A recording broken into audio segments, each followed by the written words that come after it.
Good morning students, Ariyama ज्ञान संबोधि में आप सभी का स्वागत है। आज की इस ज्ञान संबोधि में हम दो महत्वपूर्ण अर्थालंकारों पर चर्चा करेंगे, रूपक अलंकार और अन्योक्ति अलंकार। जैसा कि आपको पता है, रूपक का अर्थ होता है एक रूपता, जहां दो वस्तुओं व्यक्तियों के बीच में कोई भेद नहीं रहता, एक रूपता आ जाती है, दोनों एक हो जाते हैं, वहां पर रूपक अलंकार होता है। तो देखिए, आसान सी परिभाषा से मैंने आपको समझाने का प्रयास किया है। जिस अलंकार में दो व्यक्तियों या वस्तुओं के गुणों की समानता दिखाने के लिए एक वस्तु को दूसरी वस्तु का ही रूप दे दिया जाता है, उसे हम रूपक अलंकार कहते हैं, जहां उपमेय और उपमान में भेद समाप्त हो जाता है। जैसा कि मैंने जब अलंकार में आपको प्रवेश कराया था तब आपको बताया था, उपमेय उपमान क्या आता है। उपमेय वो होता है जिसकी हम तुलना करते हैं या जिसके बारे में हम बताते हैं, और उपमान वो होता है जिसके साथ हम उसकी तुलना करते हैं या जिसकी समानता के साथ उसकी समानता दिखाई जाती है। तो उपमेय जिसकी तुलना करते हैं, उपमान जिसके साथ उसकी तुलना की जाती है, उसको हम उपमान कहते हैं। तो रूपक अलंकार में होता क्या है कि उपमान और उपमेय में भेद समाप्त हो जाते हैं, दोनों एक ही हो जाते हैं। जैसे मैं कहूं राम सेवक शेर है, तो राम सेवक शेर है का मतलब क्या है कि राम सेवक और शेर में कोई अंतर नहीं है, शेर ही राम सेवक है और राम सेवक ही शेर है। तो आप ये देखिए, यहां समझिए, उदाहरणों के माध्यम से बड़े महत्वपूर्ण उदाहरण है। मैया मैं तो चंद्र खिलौना ले हो, तो देखिए यहाँ पे क्या है, चंद्रमा और खिलौने में कोई अंतर नहीं है। चंद्रमा रूपी खिलौना, जब भी आप देखेंगे जो प्रमुख शब्द होंगे उसमें दो, जहां पे रूपक अलंकार होगा वहां रूपी शब्द की आपको आवाज आएगी, मैया माँ मैं तो चंद्रमा रूपी खिलौना ही लूंगा, अर्थात मैं अन्य किसी खिलौने से मानने वाला नहीं, मुझे तो आकाश में चमकने वाला चंद्रमा ही खिलौने के रूप में चाहिए। बचपन में रामचंद्र जी ने बाल हट कर ली थी, उन्होंने पूर्णिमा का चंद्रमा आकाश में चमकते हुए देखा और बाल सुलभ चेष्टा थी, उनको लगा ये आकाश में चमकने वाली चीज भी कोई खेलने वाली गेंद है, और रोने लगे और माता को और सबको बुला लिया, इकट्ठा कर लिया कि वो जो चीज ऊपर चमक रही है ना, मुझे तो वही खिलौने के रूप में चाहिए और कुछ नहीं चाहिए। तो आप मेरा मतलब समझ रहे होंगे कि रूपक अलंकार वो होता है जिसमें कोई भेद नहीं होता, खिलौना भी वही चंद्रमा और चंद्रमा भी खिलौना, मतलब खिलौने और चंद्रमा में कोई अंतर नहीं रह गया। तो मैया मैं तो चंद्र खिलौना ले हूं, मैया मुझे चंद्रमा रूपी खिलौना ही चाहिए, अर्थात चंद्रमा ही खिलौने के रूप में चाहिए। दूसरा उदाहरण देखिए, आए महंत वसंत। महंत वसंत, वसंत आपको पता है ऋतुओं का राजा होता है, और जो महंत होता है वो किसी मठ का प्रमुख होता है। तो आए महंत वसंत, तो महंत रूपी वसंत, उसने वसंत को जो है महंत बताया। जिस तरह से किसी मठ के अंदर महंत के आते ही सब लोग खड़े हो जाते हैं इसके स्वागत में, ऐसे ही ऋतुओं का राजा जब वसंत आता है तो सारी प्रकृति उसके सम्मान में खड़ी हो जाती है, और एक प्रकार से वसंत भी महंत ही है ऋतुओं का। तो आए महंत वसंत, तो महंत और वसंत में भेद समाप्त होगा, महंत और वसंत एक ही हो गए। अगला उदाहरण देखिए, चरण कमल बंदो हरिराई। चरण रूपी कमल, चरण और कमल में कोई अंतर नहीं रहा, ईश्वर के चरण रूपी कमलों की वंदना करता हूं, ईश्वर के कमल रूपी चरणों की वंदना करता हूं। ईश्वर के कमल जैसे कमल जो चरण है, चरण रूपी कमल है, वो भी इतने ही कोमल हैं जितना कि कमल का फूल होता है। तो दोनों में कोई अंतर नहीं रहा, इतना ही सुंदर कमल का फूल होता है और इतने ही सुंदर भगवान के चरण हैं। तो चरण और कमल में कोई भेद नहीं रहा, दोनों में विभेद स्थिति आ गई, वहां पे आपका रूपक अलंकार होता है। अगला देखिए, दुख है जीवन तरु के मूल। जीवन तरु, जीवन रूपी तरु, तरु कहते हैं हम वृक्ष को। जैसे वृक्ष के अंदर पत्ते आते हैं, फिर पतझड़ आता है, फिर उसमें दोबारा से पत्ते आते हैं, ऐसे ही हमारा जीवन भी है, बचपन आता है, फिर जवानी आती है, फिर बुढ़ापा आता है। तो ठीक उसी प्रकार से हमारा जीवन भी एक वृक्ष के पत्तों की भांति होता है। तो यहाँ पे क्या कह रहा है, दुख है जीवन तरु के मूल, जीवन रूपी तरु के मूल हैं कौन, दुख। तो जीवन और तरु में कोई अंतर नहीं है। जिस तरह से पौधा पहले बीज होता है, फिर पौधा बनता है, फिर वृक्ष बनता है, ठीक हमारी भी उसी तरह से अवस्था होती है। पहले हमारा बचपन होता है, फिर किशोरावस्था आती है, फिर जवानी आती है, फिर बुढ़ापा आता है। इस तरह से मनुष्य का जीवन भी बिल्कुल वृक्ष की भांति है। तो जीवन रूपी तरु, तो जीवन तरु के समान तरु ही है, यूं समझिए, जीवन रूपी तरु। अगला देखिए, प्रेम सलील से द्वेष का सारा अमल धुल जाएगा। प्रेम सलील, सलील हम कहते हैं जल को, तो प्रेम रूपी जल से द्वेष का, घृणा का सारा मल धुल जाएगा। कहने का तात्पर्य ये है कि प्रेम और जल में कोई अंतर नहीं है। जिस तरह से जल आपको पता है गंदगी को धोने का कार्य करता है, ठीक उसी प्रकार प्रेम भी हमारे अंदर से घृणा और द्वेष को धोने का कार्य करता है। तो प्रेम और जल में, सलील में कोई अंतर नहीं है, इसलिए रूपक अलंकार है। अगला देखिए, इस स्वतंत्रता महायज्ञ में कई वीरवर आए काम। स्वतंत्रता रूपी महायज्ञ, जैसे हम महायज्ञ के अंदर आहुति डालते हैं, ऐसे ही स्वतंत्र होने के लिए भी हमें प्राणों की आहुति डालनी पड़ती है। तो आजादी भी, स्वतंत्रता भी अपने आप में एक यज्ञ है। तो स्वतंत्रता और महायज्ञ में कोई अंतर नहीं, इसलिए रूपक अलंकार है। अगला देखिए, तुलसी मन मंदिर बसाए राघव मोहिनी सूरत।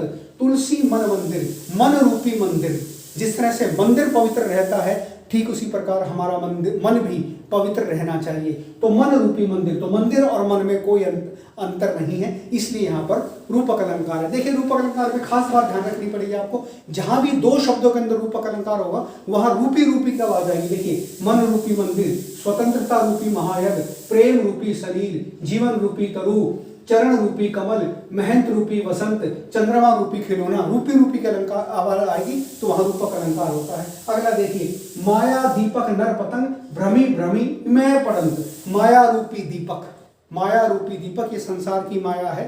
माया जो है वो दीपक के समान है, जैसे दीपक जलता रहता है और पतंगे उसकी ओर आकर्षित होकर अपने प्राण त्यागते रहते हैं, उसी प्रकार ये संसार रूपी माया भी, भौतिकता भी, मटेरियलिज्म भी मनुष्य को जो है भौरे की भांति अपनी ओर आकर्षित करता रहता है, उसे नष्ट करता रहता है। तो माया और दीपक में कोई अंतर नहीं है, दोनों का एक ही रूप है, दोनों ही आकर्षित करने का कार्य करते हैं। अगला देखिए, गोपी पद पंकज पावन की रज जामे सिर भीजै। पद पंकज, पद मैंने पैर, पंकज मैंने कमल, पद रूपी कमल। तो गोपी पद पंकज पावन की रज जामे सिर भीजे। एक गोपी कहते हैं श्री कृष्ण के चरण रूपी जो कमल हैं, उनकी जो पावन रज है, मैं उसे अपने मस्तक पर धारण करती हूँ। तो पद और पंकज में कोई अंतर नहीं, पद रूपी पंकज। अगला देखिए, संसार समर स्थली में धीरता धारण करो। संसार रूपी युद्ध स्थली, समर स्थली का मतलब होता है युद्ध स्थली, लड़ने का स्थान। तो संसार जो है वो भी एक तरह से युद्ध स्थली है, उसमें भी हमें अपनों से युद्ध करना पड़ता है, परायों से युद्ध करना पड़ता है, किसी को दंड देना पड़ता है, किसी को पुरस्कार देना पड़ता है। ठीक उसी प्रकार से जैसे युद्ध में किसी को हराना पड़ता है, किसी को मारना पड़ता है, किसी को दंड देना पड़ता है, किसी को छोड़ना पड़ता है। तो संसार और समरस्थली दोनों में कोई अंतर नहीं है, इसलिए यहाँ पर रूपक अलंकार है। तो मैं समझता हूँ आपको रूपक अलंकार समझ में आया होगा। रूपक का अर्थ होता है एक रूपता, जहाँ दो वस्तुओं के बीच में एक रूपता आ जाए, उनमें किसी भी प्रकार का भेद न रहे, दोनों में एक जैसी बात आ जाए, वहां पर आपका रूपक अलंकार होता है। उसके बाद आप देखिए, ये है हमारा अन्योक्ति अलंकार। यदि हम अन्योक्ति का जब हम संधि विच्छेद करेंगे तो उसमें दो शब्द निकलते हैं, अन्य जमा उक्ति। उक्ति हम कहते हैं कथन को। तो अन्योक्ति अलंकार कौन सा होता है? जहां किसी अन्य कथन के माध्यम से कोई बात कही जाती है, वहां पर अन्योक्ति अलंकार होता है। असल में अन्योक्ति अलंकार क्या होता था? प्राचीन काल में राजा के दरबारों में जो कवि होते थे, वो राजा से सीधी बात ना करके अन्योक्ति का सहारा लेकर के कोई कविता कहते थे। राजा को कोई उपदेश देना होता था तो अन्योक्ति के माध्यम से जो है, अन्य कथन के माध्यम से, और राजा को इनडायरेक्टली अपनी बात कहना चाहते थे। और राजा विद्वान होता था, समझ जाता था कि कवि मुझे क्या बताना चाहता है, क्या उपदेश देना चाहता है। तो असल में अन्योक्ति का प्रचलन वहां से चला है, और खासतौर से रीतिकाल से।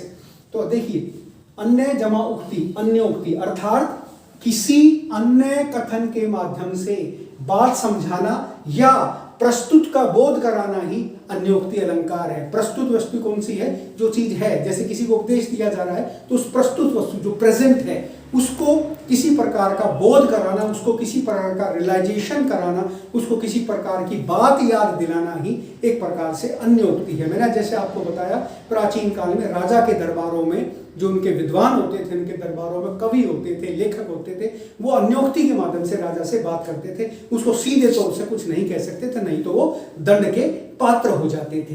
तो आप देखिए उदाहरण, साई घोड़न के अछत गदहन पायो राज।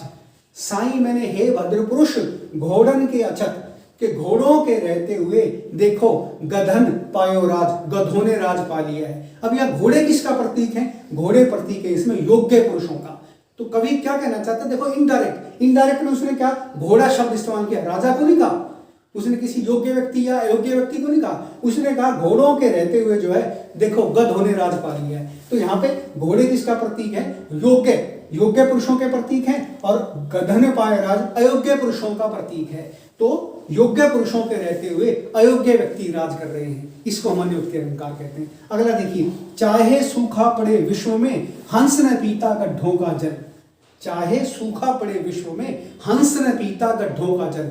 हंस यहाँ पे किसका प्रतीक है? कुलीन मनुष्य का प्रतीक है, समर्थ मनुष्य का प्रतीक है, ऐसे मनुष्य का प्रतीक है जो स्वाभिमानी है, जिसकी अपनी एक सेल्फ इंटीग्रिटी है। ऐसा व्यक्ति कैसी भी परिस्थिति आ जाए वो कभी भी नीच काम नहीं करता, छोटा काम नहीं करता। जैसा आपको पता है शेर कैसी भी स्थिति आ जाए भूखा मर जाएगा, लेकिन वो घास खा के पेट नहीं भरता। तो ठीक उसी प्रकार यहाँ पे भी कहने का भाव ये है कि कैसा भी चाहे सूखा पड़े, चाहे संसार में अन्योक्ति के माध्यम से सूखा यहाँ बताना, सूखे के बारे में, ड्रॉट के बारे में, अकाल के बारे में बताना कवि का उद्देश्य नहीं। कवि यहाँ पे बताना चाहता है जो समर्थ व्यक्ति है, कुलीन मनुष्य है, सभ्य मनुष्य है, समर्थ मनुष्य है, वो कैसी भी परिस्थिति आ जाए वो कभी भी जो है नीच काम नहीं करेगा, बुरा काम नहीं करेगा।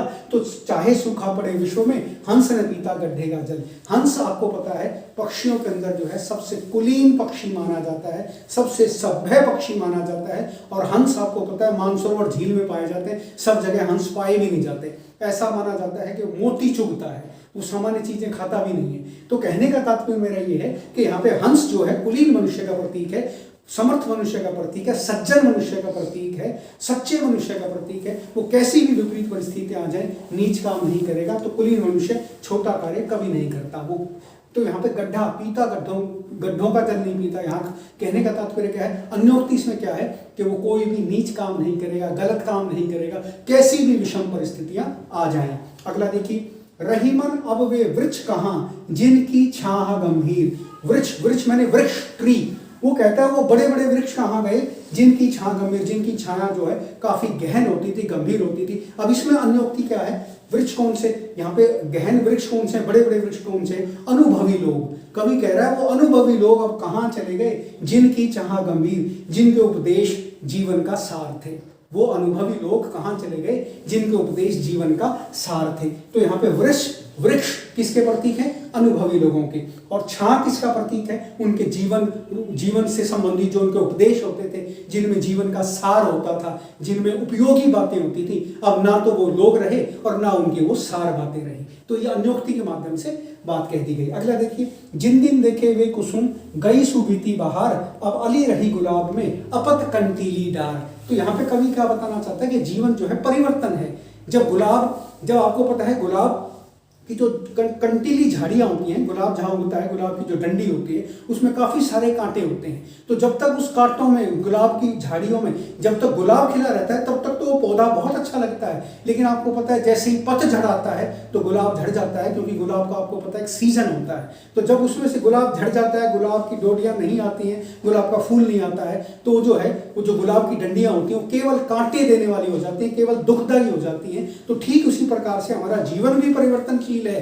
जब तक हम गुलाब की तरह महक रहे हैं तब तक तो हम समाज को अच्छे लगते हैं, परिवार को अच्छे लगते हैं। लेकिन जैसे ही हम महकना बंद कर देते हैं, हमारी अच्छाइयाँ समाप्त हो जाती हैं, हमारे अंदर बुराइयाँ आ जाती हैं, तो हम भी बिल्कुल वैसे ही हो जाते हैं जैसे गुलाब के नष्ट होने पर उसकी झाड़ियाँ हो जाती हैं, कंटीली हो जाती हैं, कष्ट देने वाली हो जाती हैं। तो यहाँ पे गुलाब के माध्यम से जीवन की परिवर्तनशीलता के बारे में कवि का बताना ही उद्देश्य है। अगला देखिए, चलो जाए यहाँ क्या करे हाथीन को व्यापार, ना जाने ही पूर्वस है धोबी ओढ़ कुम्हार। कवि कहता है यहाँ पे क्या कह रहा है कि हमें ऐसे स्थान से चले जाना चाहिए, हमें ऐसे नगर से चले जाना चाहिए जहाँ पे लोग हाथी का व्यापार नहीं करते। हाथी का व्यापार कहने का मतलब है कि जहाँ लोग सज्जनों की बातों को नहीं जानते, जहाँ योग्यता की कदर नहीं होती, जहाँ लोगों को अनुभव की कदर नहीं होती, वहां से हमें जो है चले जाना चाहिए जहाँ पर गुणों का आदर नहीं होता। आप देखिए पंक्ति को समझिए, कवि कह रहा है चलो जाइए यहाँ क्या करें, चलो यहाँ से चल पड़ते हैं, यहाँ रह करके क्या करेंगे? हाथी को व्यापार या हाथियों का व्यापार करने की कोई आवश्यकता नहीं है,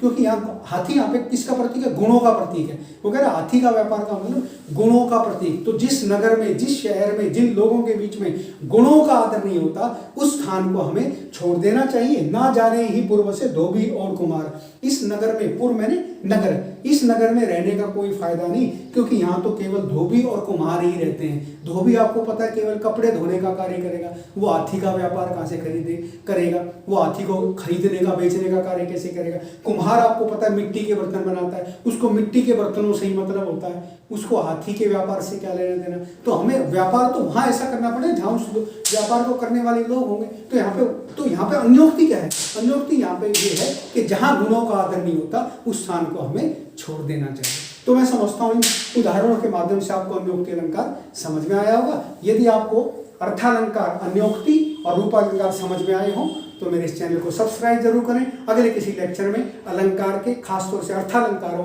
को लेकर के मैं आपसे फिर रूबरू होता हूँ। तब तक के लिए धन्यवाद।